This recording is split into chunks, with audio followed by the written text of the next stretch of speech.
지주들이 농노를 부리던 시절의 이야기다. 당시 지주들은 천차만별이었다. 자신을 비롯하여 모든 사람들은 언젠가 죽는다는 것과 하나님을 기억하며 사람들을 불쌍히 여기는 이들이 있는가 하면 그런 동정심이라고는 눈꽃만큼도 없는 이들도 있었다. 하지만 그중 가장 악랄하고 난폭한 이들은 농노 출신으로 밑바닥에서 출발하여 귀족의 대열에 낀 자들이었다. 그들 때문에 농민들의 삶은 더욱 어려워졌다. 어느 지주가 농노 출신의 그런 관리인을 고용한 것이다. 땅도 넓었고 토질도 좋았고 물도 숲도 모든 사람들에게 충분했다. 그런데 이 지주가 다른 영지에서 일하던 머슴을 데려다 영지 관리인으로 세웠던 것이다. 새로운 관리인은 농부들을 부역에 동원시키기 시작했다. 관리인은 막강한 권력을 쥐고 농부들을 힘들게 하기 시작했다. 그는 매우 탐욕스러운 사람이었다. 정해진 날짜보다 더 많은 날 동안 농부들을 부역으로 동원시키더니 거기서 끝나는 게 아니었다. 벽돌 공장을 만들고 안악도 농부도 모두 벽돌을 만들게 했고 만들어진 벽돌을 판매했다. 농부들이 지주에게 탄원을 해보았지만 달라지는 건 하나도 없었다. 오히려 그 후로 관리인은 앙심을 품고 더욱 농부들을 힘들게 할 뿐이었다. 농부들의 삶은 더욱 어려워졌고 농부들의 마음은 피폐해졌다. 그러던 중 농부들 중에서는 관리인에게 자기 동료를 밀고 하고 험담을 하는 사람도 생겼고 마을 전체의 생활과 분위기가 뒤죽박죽이 되었다. 사람들은 관리인을 잔혹한 짐승대하듯 두려워하게 되었다. 그가 마을에 나타나면 모두가 피했고 어디를 가든 그의 눈에 띄지 않으려고 애썼다. 관리인은 그런 모습을 보고 자기를 무시한다고 더욱 심술이 났다. 그는 채찍과 노역으로 자기의 화를 농부들에게 풀었다. 농부들은 많은 고통을 당했다.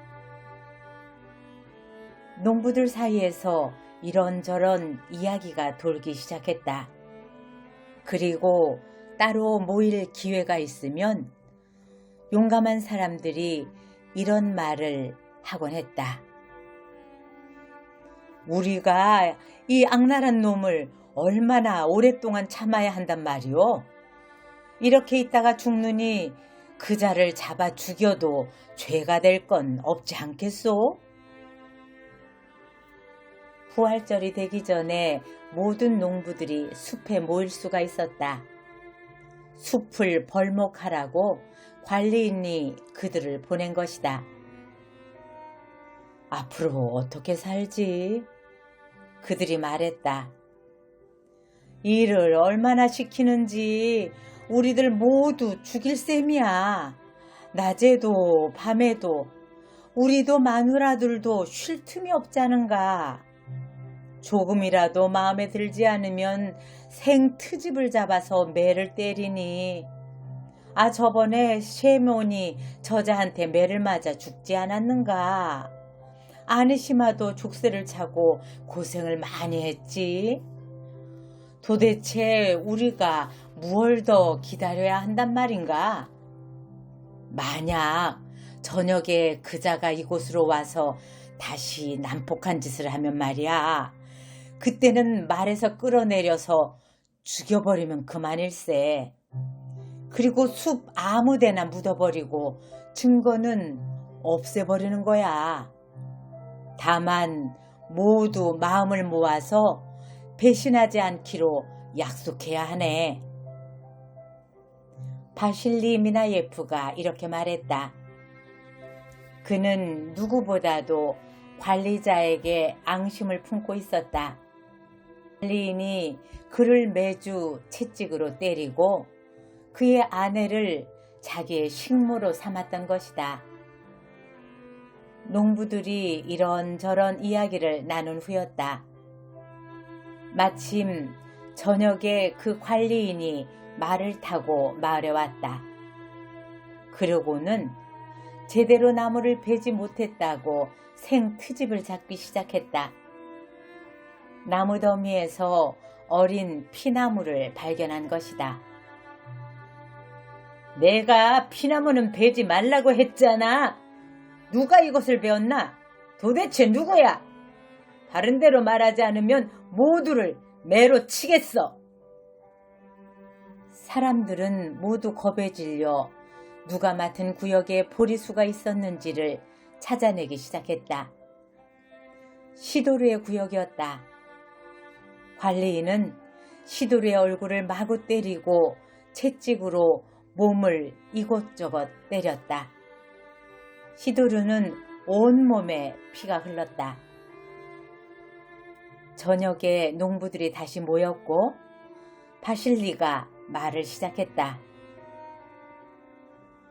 여기 모인 우리는 사람이 아니라 참새일세 참새. 뭉치자고 약속을 했지만 막상 움직여야 할 때는 처마 밑으로 모두 숨어버리지. 어찌 그런 식으로 해서 맞서 싸우겠는가? 배신하지 말고 힘을 뭉치고 마음을 뭉치자 말하지만 막상 매가 날아오면 모두들 나무 잎사리로 숨어버리는 참새라니까. 그러니 매가 참새를 낚아채서는 물고 가버리지.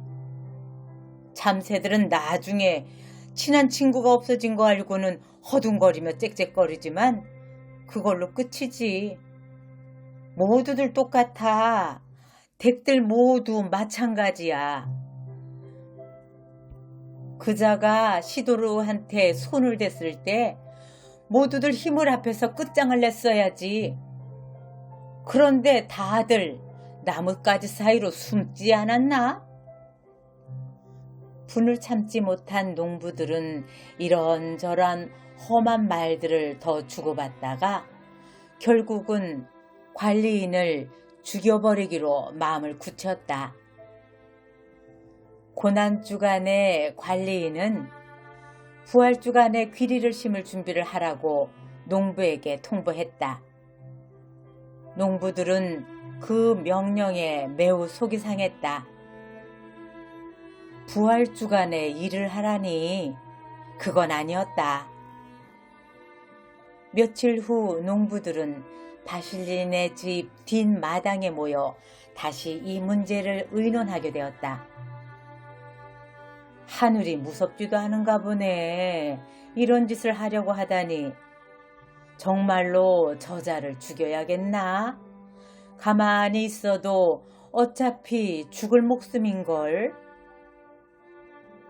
그 모임에는 뾰뚜르 미헤예프도 왔다. 그는 온유한 사람으로 농부들 모임에는 좀처럼 잘 참석하지 않는 사람이었다. 하지만 그날은 달랐다. 미헤예프가 조용히 그들이 하는 말을 듣고 말했다. 형제들, 엄청난 죄를 지을 생각을 하는구먼. 사람을 죽이는 건 정말 큰일이에요. 남을 죽이는 건 어렵지 않지만 자기 영혼은 어떻게 하겠다는 말이요? 나쁜 짓을 저지르면 그대로 나쁜 일이 나에게 오게 되어 있어. 형제들, 힘들지만 참아야 합니다. 바실리는 그 말을 듣고 버럭 화를 냈다. 똑같은 말을 되풀이하는군. 사람을 죽이는 건 죄라고? 그건 잘 알고 있지만 우리를 죽이려는 사람은 도대체 누군가? 착한 사람을 죽이는 건 죄지만 저런 짐승반도 못한 녀석은 하나님도 죽이라고 말하셨네. 사람들이 불쌍해서 미친 개를 죽여야 하네. 미친 개를 죽이지 않는 게 더 죄일세. 그자가 사람을 해치는 걸 더 이상 못 보겠네. 우리야 고통을 당하겠지만 다 다른 사람을 위해서 그러는 거 아닌가. 사람들도 우리에게 고맙다고 할 걸세. 계속 우물쭈물 하다가는 그자가 먼저 우리를 끝장내고 말 걸세. 미헤예프, 자네는 쓸데없는 말을 하는 거야. 그리스도의 축일에 모두 일하러 가는 건 죄가 아니란 말인가? 자네는 가지 않을 거잖아. 그러자 뼈뚜루가 말했다. 어째서 가지 않는다는 거지? 나를 보낸다면 난 경작하러 갈 거네. 자발적으로 가는 게 아니지 않은가? 하나님은 누구 죄인지 아실 거고 우리는 그분만 잊지 않으면 되는 거네. 그가 말했다. 형제들, 난 내 말을 하고 있는 게 아니야. 만일 악으로 악을 없앨 수 있었다면 하나님이 그런 법을 주셨겠지. 그러나 우리에게 그분은 다른 본을 보이지 않으셨나? 악을 악으로 갚는다면 그 악은 자네 속으로 자리를 옮길 거네. 사람을 죽이는 건 현명하지 못해. 그 피가 영혼에 들러붙을 거네. 사람을 죽인다는 건 자기 영혼을 피로 더럽히는 것일세. 나쁜 사람을 죽였으니 악을 없앴다고 생각하겠지만 도리어 가만히 생각해 보면 그건 더 나쁜 행동이지 않나? 농부들의 의견은 둘로 나뉘었다. 어떤 이는 바실리의 말처럼 생각했고 또 어떤 이들은 죄를 짓지 말고 참자는 뼈뚜루의 말에 동의했다. 농부들은 부활주일 첫날을 즐겁게 보냈다. 그러나 그날 저녁 촌장이 와서 지주의 명령을 전했다. 관리인인 미하일 세묘니치가 농부들에게 내일부터 귀리를 심으라고 말했다는 것이다. 촌장은 마을 전체를 돌아다니며 모든 사람에게 누구는 강 건너 누구는 큰 길부터 밭을 일구라고 전했다. 농부들은 화가 치밀었지만 감히 불복할 생각을 하지 못하고 아침 일찍부터 손에 쟁기를 들고 나가 귀리를 심기 시작했다.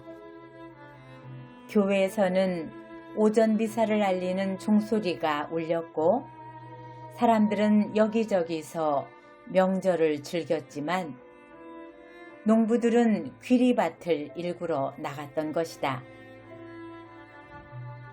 늦지막한 시간에 관리인 미하일은 잠에서 깨어나 농장을 둘러보러 나갔다.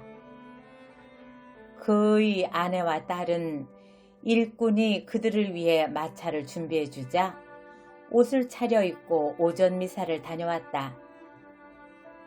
하녀가 사모바르를 준비한 시각에 미하일도 돌아왔다. 그들은 차를 마시기 시작했다.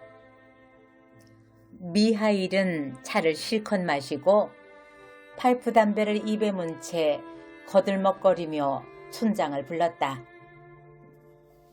어떻게 농부들은 밭일하러 보냈나? 보냈습니다, 관리님. 그래, 모두 나갔나? 예, 모두 나갔고 제가 직접 농부들을 배치했습니다. 배치한 건 배치한 거고, 그래, 밭을 잘 일구고 있나? 가서 살펴보고 내가 점심 이후에 간다고 말해두게. 두 사람이 3,000평씩 밭을 일구되 잘 일궈야 한다고 말일세. 만일 빈 곳이 발견되면 명절이고 나발이고 봐주지 않을 거라고. 알겠습니다요. 대답을 하고 촌장이 나가려고 하는데 관리인은 그를 되돌아오게 했다. 그리고 뭔가를 말하고 싶기는 한데 어떻게 말해야 할지 몰라 우물쭈물 하는 것 같았다. 미하일은 좀 머뭇거리다가 마침내 운을 떼었다. 그러니까 말일세, 저 일꾼들이 혹시 나에 대해서 무슨 말 하는 것 못 들었나?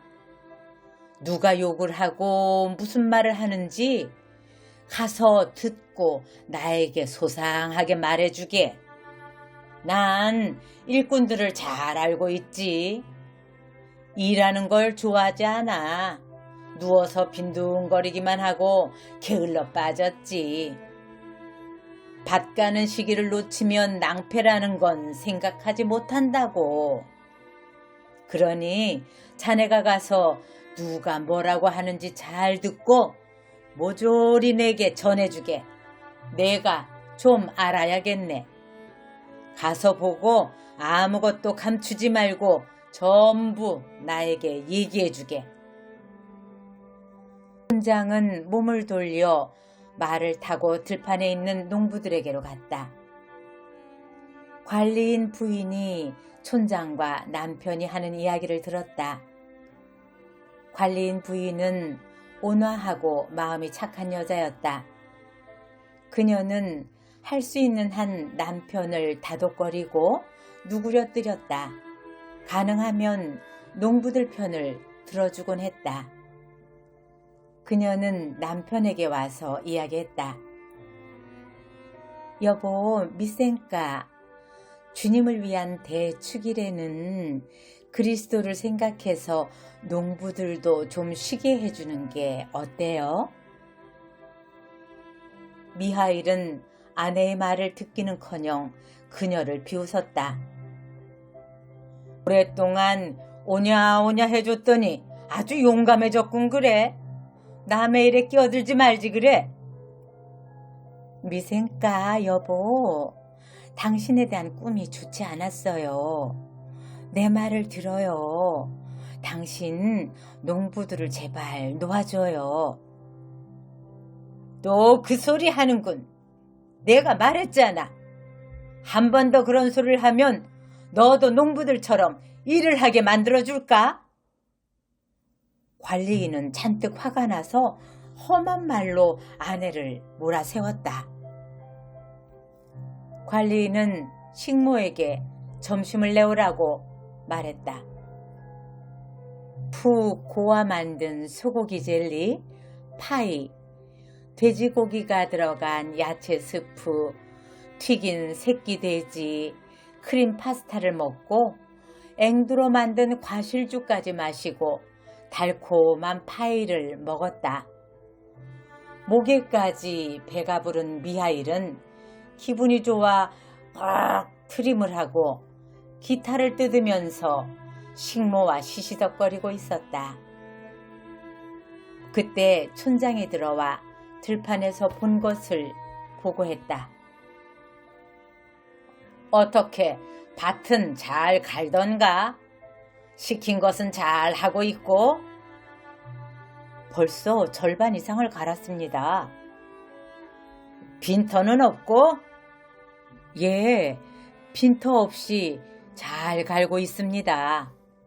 모두들 관리인님이 두려운 거지요. 어떻게 흙 고르기는 잘 되고 있나? 흙도 부드럽게 골라서 마치 양귀비 씨를 뿌려놓은 것 같이 부드럽습니다. 관리인은 입을 다물었다가 다시 물었다. 그래, 나에 대해선 무슨 말을 하던가? 욕을 하지는 않고? 촌장이 머뭇거리자 미하일은 사실대로 다 말하라고 다그쳤다. 모조리 말하게나. 자네 말이 아니라 저들이 하는 말을 전하는 거 아닌가. 사실대로 말하면 상을 줄 테지만 조금이라도 숨기면 당신도 가만두지 않을 거야. 어이 까추샤, 전장에게 보드카 한 잔 따라드리거라. 하녀가 달려와 촌장에게 술을 따랐다. 촌장은 고맙다고 인사를 하고 술을 들이키고는 입을 닫고 말문을 열었다. 불평하고 있습니다, 미하일님. 불평하고 있어요. 뭐라고 하던가 말해보게. 똑같은 말을 하고 있습니다. 나리가 하나님을 믿지 않는다고요. 관리인은 웃음을 터뜨렸다. 그건 누가 한 소린가? 모두가 하는 말입니다. 사람들 말이 나리가 악마에게 복종한다고들 말하고 있습니다. 관리인이 웃었다. 그거 참 좋은 일이야. 누가 무슨 말을 하는지 이제 좀 자세히 말해봐. 빠시카는 무슨 말을 하던가? 촌장은 자기 사람들에 대해 나쁜 말을 하고 싶지 않았지만 바실리와는 오래전부터 사이가 좋지 않았다. 바실리는 다른 누구보다도 욕을 더 많이 합니다. 그러니까 뭐라고 하던가 빨리 말해보게. 말하기도 무섭습니다요. 그 사람 말이 나리가 회개도 하지 못하고 죽을 거라고 말했습니다. 아이고, 훌륭하군. 그럼 어째서 하품만 하고 죽이지는 않는 거야?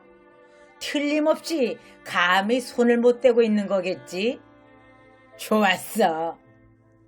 그가 말했다. 바시카, 너하고는 내가 셈을 치르고 말 테다. 자, 그럼 개자식 찌시카는 역시 마찬가지겠지? 모두가 나쁜 말을 합니다. 그래, 알고 있지. 무슨 말을 하는데? 제 입으로 전하기도 더럽습니다. 뭐가 더럽다는 거야? 겁내지 말고 빨리 말을 해. 사람들 말이 날이 배가 터져서 창자가 밖으로 튀어나올 거랍니다. 미하일 세노비치는 그 말에 웃음마저 크게 터뜨렸다. 누구 창자가 먼저 튀어나올지 한번 보자고. 그런 말을 한 게 누구냐? 찌실까? 아무도 좋은 말을 하는 사람이 없었습니다. 모두 욕하고 모두 으르렁거립니다. 자, 그럼 베트루시카 미하예프는 어떻든가? 뭐라고 하든가? 역시 그자도 내 욕을 하겠지? 아니요, 관리인님. 뾰뚜루는 욕하지 않았습니다. 그자가 대체 어떻게 된 건가? 모든 농부 중에서 그자 한 명만 아무 말도 하지 않았습니다. 지혜로운 농부예요. 저도 많이 놀랐습니다, 관리인님. 뭐를 어떻게 했기에? 얼마나 놀라운 일을 하는지 농부들 모두가 놀라고 있었어요. 도대체 무슨 짓을 했다는 말인가? 신기했습니다. 그자는 비탈진 땅을 일구고 있었습니다. 제가 그자에게 가까이 다가갔을 때는 그는 부활절 축제의 노래를 부르고 있었는데 잘 부르더군요. 그런데 쟁기자루 사이에 양초가 끼워져 있었습니다. 부활절을 축하하는 양초 말이에요. 그래서 가까이 다가가서 보니 불 켜진 양초가 쟁기 사이에서 타고 있는데 웬걸 바람이 불어도 꺼지질 않는 거예요. 그런데 그자는 부활절에 입는 새 옷을 입고 마치 부활절 축제를 즐기는 듯 했어요. 참 이상한 일이지요. 아무리 그자가 몸을 돌리고 흔들어대도 양초가 꺼지지 않는 거예요. 그래서 그자가 뭐라고 하던가? 아무 말도 하지 않았습니다. 나를 보자 부활절 인사를 하고는 다시 노래를 부르기 시작했어요. 그럼 자네는 무슨 말을 했는가? 저도 아무 말도 하지 않았습니다. 다만 그때 다른 농부들이 와서 뾰뚜루를 비웃기 시작했지요. 부활절에 밭을 갈았으니 평생 죄를 용서받을 수 없을 거라고요. 그런데 뾰뚜루는 이렇게 말하더군요. 땅에는 평화가, 사람에게는 은총이 있기를. 그러고는 다시 쟁기를 들고 가느다란 목소리로 노래를 하며 일을 계속하지 않겠어요? 그 사이에도 여전히 양초는 꺼지지 않았고요. 이제 관리인은 웃기를 그쳤다. 그리고 골똘히 생각에 잠겼다. 그는 그렇게 한참을 앉아 생각하더니 하녀와 춘장을 내보낸 후 침대에 누워 한숨을 내쉬며 신음소리를 내기 시작했다. 잠시 후 아내가 그에게 와서 뭐라 얘기를 했지만 아무런 대꾸도 하지 않았다. 다만 이렇게 중얼거릴 뿐이었다. 그자가 나를 이겼군. 아내가 설득하기 시작했다. 미하일, 농부들을 가서 풀어줘요. 분명 아무 일도 없을 거예요. 온갖 일을 다 하고도 무서워하지 않더니만 지금은 왜 그렇게 겁을 내는 거예요? 난 이제 끝났어. 그자가 나를 이긴 거라고. 미하일, 무슨 말씀이에요? 아내가 그에게 소리를 질렀다. 이겼다, 이겼다 이 말만 계속하고 있으니 왜 그러는 거예요? 가서 농부들을 풀어줘요. 그럼 다 잘 될 거예요. 가요. 내가 말에 안장을 얹으라고 할 테니. 말을 대령했고 관리인 아내는 농부들을 풀어주러 들판에 나가라고 남편을 떠밀었다. 미하일 셰모비치는 말을 타고 들판으로 나갔다. 울타리로 나가자 안악이 대문을 열어주었고 그는 시골 마을로 들어갔다. 관리인을 보자마자 사람들은 모두 그를 피해 마당 안으로, 골목 뒤로, 채소밭으로 숨어버렸다. 미하일은 마을 전체를 둘러 밭 쪽으로 빠져나가는 대문으로 갔다. 대문은 잠겨 있어서 말을 탄 채로는 문을 도저히 열 수 없었다. 관리인은 큰 소리로 문을 열라고 사람들을 불렀지만 아무도 대답하는 이가 없었다.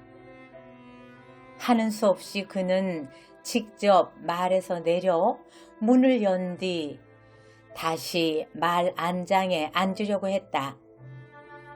발을 등자에 넣고 올라서서 안장 너머로 다리를 걸치려는 순간 말이 무엇인가에 놀라 급히 목책 쪽으로 물러나고 말았다. 그 바람에 몸이 비대한 미하일은 말 안장에 오르지 못하고 그만 목책 위로 굴러 떨어지고 말았다. 목책에는 끝이 뾰족한 말뚝이 두어 개 꽂혀 있었다. 아플싸. 관리인은 그 뾰족한 말뚝 위로 엎어지고 만 것이다. 얼마 후 농부들이 경작지에서 돌아왔다.